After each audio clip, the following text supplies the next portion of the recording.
Hey, salut à tous les amis, aujourd'hui on se retrouve pour une nouvelle vidéo et... Oh, mais attendez. Ah, voilà. Là c'est mieux. Vous n'êtes pas sans savoir, au vu de toutes les réactions qu'il peut y avoir sur internet, qu'un certain article nommé article 13 est en train de nous casser royalement les couilles. Mais saviez-vous que cet article ne s'arrête pas à YouTube mais aussi à tout internet? Beaucoup de youtubeurs en parlent comme si ça allait être la fin de YouTube. Bon, ce qui va sans doute être le cas, hein, au sens où le terme youtubeur n'existera peut-être plus, ou en tout cas sous une forme beaucoup plus neutre, genre un peu comme ça. Salut à tous les loulous, alors aujourd'hui on se retrouve pour tester un jeu dont je tairai le nom, mais bon alors du coup je peux vous dire que c'est un chauve avec un code barre dans la nuque, et là on s'apprête à tuer des gens. Donc alors là je vais récupérer cette arme que vous ne voyez pas pour aller tuer cette bouffonne que vous ne voyez pas non plus. Excellent, on est à fond dedans, c'est incroyable, et puis vous pouvez pas entendre la bande son, mais alors, aux petits oignons quoi. Et ouais, on est d'accord que niveau jeu vidéo, test, review et autres, hein, ça va devenir assez limite, surtout en termes d'imagination, et en plus y a pas que ça d'ailleurs. Tous les contenus que vous connaissez devront être neutres pour ne pas se faire soulever façon congolaise. Donc oui, il y a des solutions, ne serait-ce que pour la musique, prendre des musiques libres de droit. Mais comment on fait quand de sombres fils de pute rachètent des sons libres de droit pour pouvoir nous en mettre plein la gueule après? Parce que oui, messieurs, dames, il y a bel et bien des petites boîtes, des petites entreprises comme ça qui pop par-ci et là, qui ont pour seul objectif de racheter des sons libres de droit pour ensuite vous enculer derrière. Les gens sont géniaux, donc là il va falloir utiliser uniquement les sons de YouTube, hein, qui sont pas dégueux, faut le dire quand même, mais bon, à force, tout le monde les connaît quoi. Ou alors se diriger vers des artistes indépendants, voir s'ils les donnent gratuitement, ou s'ils les filment moyennant finance. Comme moi par exemple, qui diffuse mes sons libres de droit sur SoundCloud et je vous donne l'opportunité de pouvoir les télécharger comme vous le voulez. Vu qu'ils m'appartiennent et que je compose absolument tout, j'ai le dernier mot dessus, donc c'est un peu plus facile. Mais tout le monde n'a pas cette possibilité, tout le monde ne compose pas sa propre musique, donc ça devient tout de suite un petit peu plus chiant et beaucoup moins instinctif. Alors va falloir changer ses habitudes. Et pour ce qui est de l'image qu'on renvoie à travers nos vidéos, là aussi il va falloir la jouer bien finaude. Car on peut pas être réellement sûr que les contenus que vous connaissez maintenant resteront bel et bien ce qu'ils sont à l'heure actuelle. Car le problème est beaucoup plus vicieux que ça. Ouais, j'enlève ça, ça me saoule. Parce que finalement, je sais pas si vous avez vu les vidéos de mes collègues, mais faites-le s'il vous plaît, c'est important, surtout qu'ils en parlent mieux que moi. Mais même un simple poster que vous avez chez vous, une figurine, une affiche, qu'importe, peut être l'objet d'un blocage international. Ce qui fait que personne ne verra jamais votre vidéo s'il y a un putain de poster ou une putain de figurine qui est dans votre décor. Et je trouve ça juste totalement abusé. Et je le précise encore une fois parce que c'est carrément important, mais ça ne s'applique pas qu'à YouTube.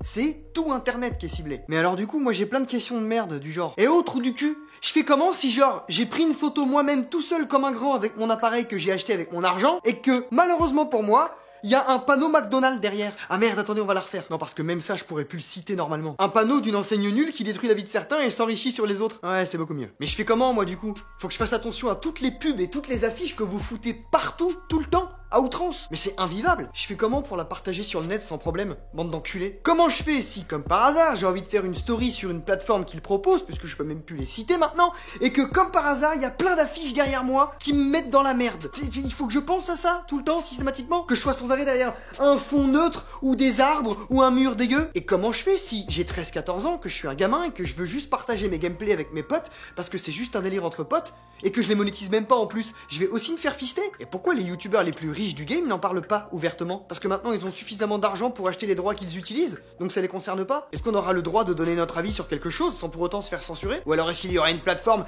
spéciale pour que les gens puissent gueuler sur quelque chose? Et c'est pareil, mais après avoir écumé plein de vidéos, il y a une question que je me pose, et je trouve ça bizarre que personne n'en ait parlé, parce que pour moi c'est un problème majeur qui n'a aucun putain de sens. Petite parenthèse vite fait comme ça, mais je pourrais pas vous énumérer tous les problèmes puants de cet article, donc si jamais vous voulez vraiment vous renseigner sur ce que ça concerne et ce que c'est vraiment, allez voir la vidéo de mes collègues, ça se trouve partout, vous tapez juste article 13, vous aurez plein de réponses là-dessus, mais je poursuis. Il y a pas un moment où les gens qui ont pondu cet article, ils étaient malades, genre je sais pas, une leucémie du cerveau? On est des putains de panneaux publicitaires ambulants et gratuits, et ça ne vous a jamais posé problème auparavant. Quand vous avez un youtubeur, ou un mec random d'ailleurs, totalement, qui fait une vidéo setup qui n'est absolument pas sponsor, bah il vous fait de la pub gratuitement, il vous fait de la visibilité directement en fait, sans que vous lui demandez quoi que ce soit en retour. Et ça donne sûrement envie aux gens qui regardent la vidéo d'avoir exactement le même matos. Surtout qu'en plus, pour la plupart des gens qui font ça, ils mettent les liens direct pour pouvoir acheter votre matériel derrière. Et pareil, au même titre qu'un youtubeur insouciant qui mettrait une vidéo non libre de droit, donc complètement copyrightée d'un certain artiste, on s'en fout,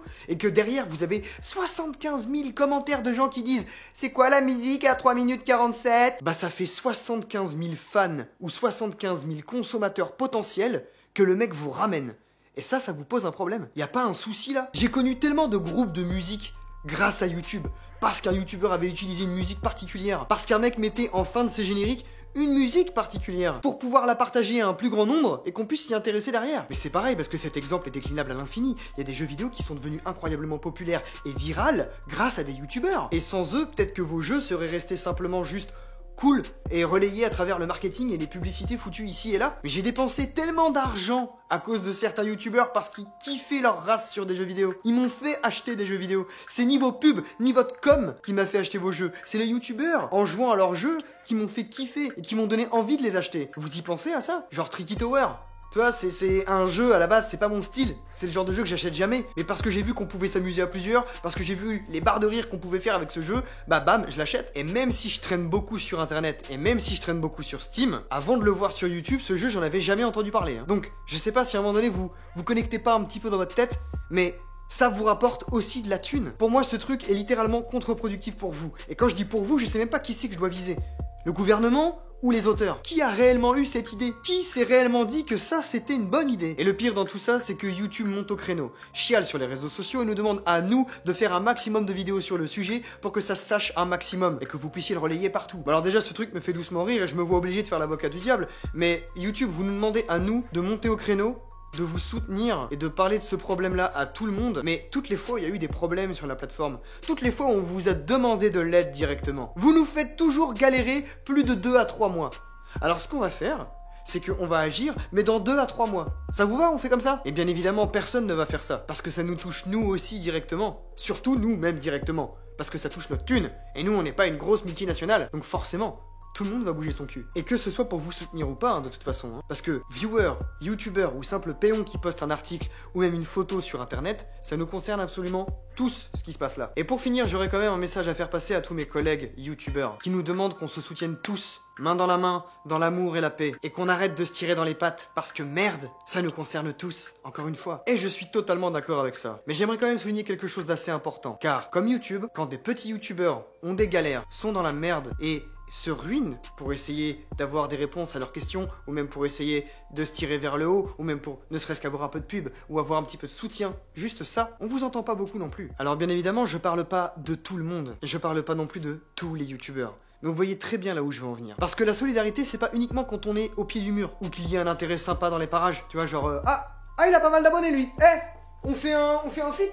On fait une collab? Non, parce qu'on sait jamais, tu vois, ça peut être toujours intéressant. C'est pas uniquement parce que j'aime ton contenu, hein, moi je m'en bats les couilles, je vais juste avoir des vues. Certains d'entre eux, ces gros youtubeurs, ont un pouvoir et une puissance de frappe monumentale. Alors je comprends pas pourquoi, quand il y a des problèmes de ce style-là, déjà on les entend très très peu, et même en règle générale, quand il s'agit de se soutenir les uns les autres, hein, il y a très peu d'engagement de votre part. Alors c'est une fois que tout part en sucette et que vous êtes susceptible de tout perdre que tout le monde s'unit. Je trouve ça génial. Réellement, je trouve ça génial. Mais je trouve ça dommage qu'on doit en arriver au moment où tout part en couille pour qu'on ait cette mentalité-là. Alors oui, encore une fois, je suis totalement d'accord avec tous ceux qui nous demandent de se soutenir. Parce que pour une fois, ce serait bien qu'on puisse mettre nos intérêts politiques de côté ou notre fierté ou que sais-je encore. Car encore une fois, ça concerne pas que YouTube, mais ça concerne tout internet. Si avec ça, je me dirais, bah écoute, nique sa mère, ça me casse les couilles, mais je redeviendrai serveur. Et c'est pas grave, la vie continue, on va pas en crever, tu vois. Mais pour le moment, j'en sais pas plus que vous, et j'en sais pas plus que ce que j'ai regardé sur internet, et ça a l'air vraiment d'être très mal barré. Et si on applique à la lettre ce putain de texte de merde, bah ça peut aller très loin, hein. Comme je vous ai dit, une simple affiche,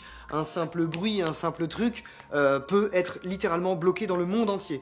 Donc c'est un petit peu trop abusé. Et vu que YouTube ne peut pas filtrer plus de 4 milliards d'heures par seconde ou microseconde, bah ça nous met bien dans la merde. Donc ils vont mettre le robot en mode nazi +++, et on n'aura plus rien. Ça va être cool. Juste une plateforme de rediffusion d'émissions de télé ou de vidéos de chatons trop mignons.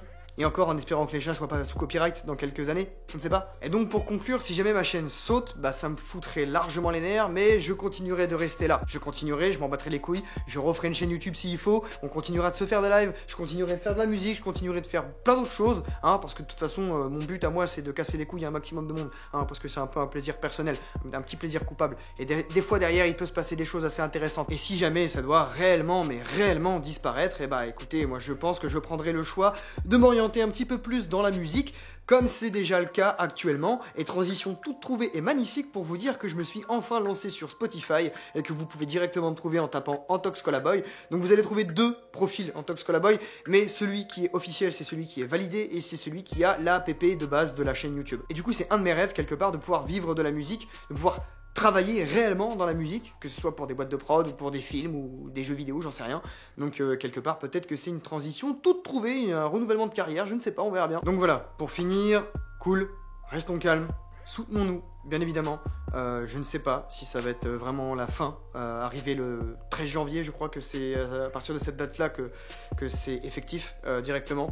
Navré à toutes les personnes, si jamais ça doit arriver, hein, navré à toutes les personnes à qui je ne pourrai plus faire de la pub, navré à toutes les personnes que je ne pourrai plus critiquer, à vous, ça vous foutra bien la paix, et puis quelque part vous allez être content, hein, et navré pour tout le reste. D'ailleurs, je sais pas trop comment dire, je sais pas comment conclure non plus cette vidéo, mais on essaiera de rester et de trouver des alternatives. Fond vert, aucune musique, et on essaiera de faire rire les gens quand même, sans citer qui que ce soit ni quoi que ce soit. Ça va être particulier, mais on verra comment on va faire. Donc du coup, restez à l'affût, hein, soyez vigilants, et aimez-vous vivants, aimez-vous les uns les autres, et moi je vous dis à la prochaine. Ciao.